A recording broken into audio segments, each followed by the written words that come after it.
I'm on the phone with my husband. He's 2 minutes away. All of a sudden I hear a bang. I hear it through the phone, but I also hear it right outside on our street. I drop what I'm doing. I run outside. The first thing I see, the car is completely totaled. My husband's car just completely totaled. I get closer to the car. I look inside. He's gone. He's dead. I start freaking out. I don't know what I'm doing. You know, he was the breadwinner of our family. Like, I didn't have to work when I was with him. He supported it. I was always taking care of. Our 2 kids were. I start reeling. I wait for the police to get there. They tell me they're going to take the body to the morgue. That's fine. I decide to take whatever was in his car. There's a phone, there's some sunglasses, some other things. I grab all of that stuff, whatever I could.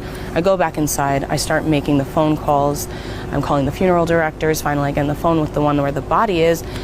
And he tells me that some other woman came and picked up my husband's body. And he says it was his wife. And I'm like, what are you talking about? I'm his wife. I'm sitting here with 2 kids. I'm sitting here with I don't even know what to do next. So I run down to where it's supposed to be. The funeral director there tells me, no, here's the address of where it was taken. That's where the body is. It's there now. I rush over there. I'm infuriated. I'm so angry that I have to go through this on top of losing my husband. It's just crazy. So I walk in. Immediately, I see a black woman crying, sobbing over my husband, my dead husband that I just found in a totaled car. I'm angry. I didn't even know I was. I'm so angry. I rush up to her. I'm like, what are you doing? Why would you take my husband's body? Do you not know what I'm going through? And she starts yelling back at me. And she's like, what are you talking about? I'm his wife. All of it. And I'm like, no, you're not. I am. It's getting tense. We start just going back. Finally, I'm like, look, I have pictures. I have memories. I have kids to prove it. I will show you. She said, show me then, because I do too. We take out our phones. There's wedding photos. I have wedding photos. She does. It's the same exact man. He's Scott to me, but he's David to her. And we just start questioning everything we thought we knew about him. We start thinking, I'm like, do you have documents to prove his name? There's nothing in documents that she has that says Scott, and there's nothing that I have that says David. It's like he was 2 different people. And we were left with so many questions. We start talking a little more. We realized that we don't really know what he did for work. He just traveled a lot. I never really questioned him. I didn't have to. I trusted him. And she did too, apparently.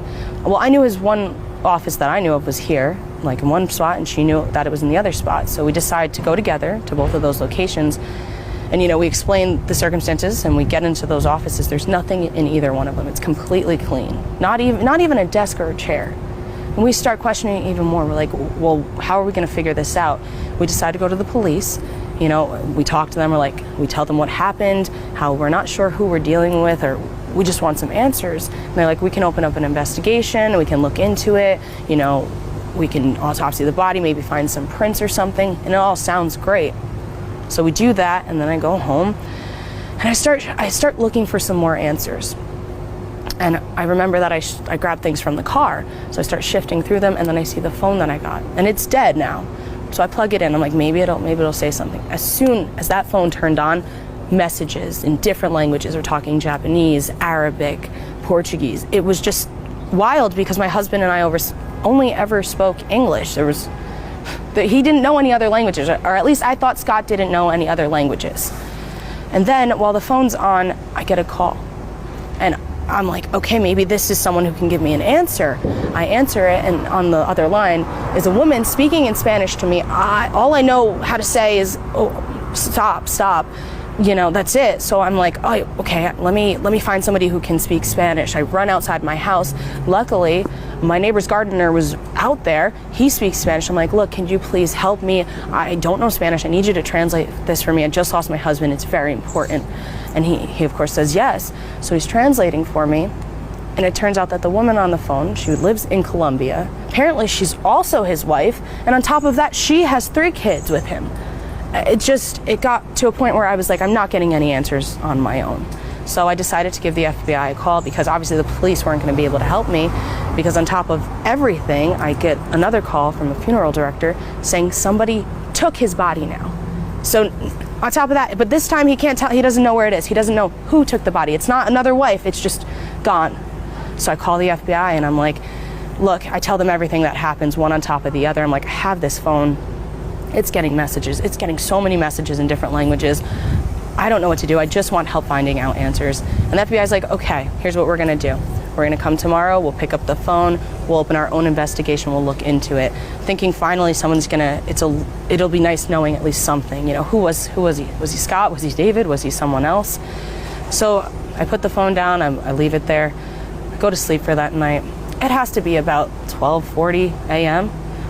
The doorbell rings. And I'm thinking, I know they said tomorrow morning, but I wasn't really thinking at all, I guess. I get up, answer the phone, I'm like, maybe it's the FBI. As soon as I open the door, there's a gun in my face.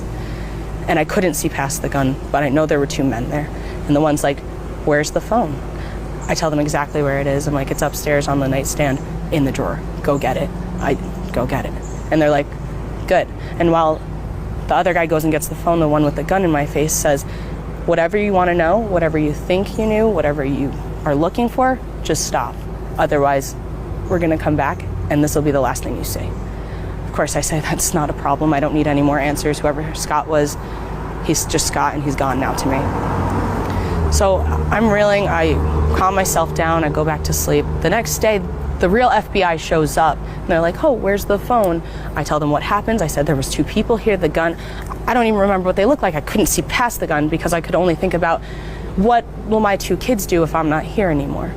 And they're like, look, all we can really tell you then is that we think your husband was El Porco, which was an international foreign agent and a mercenary.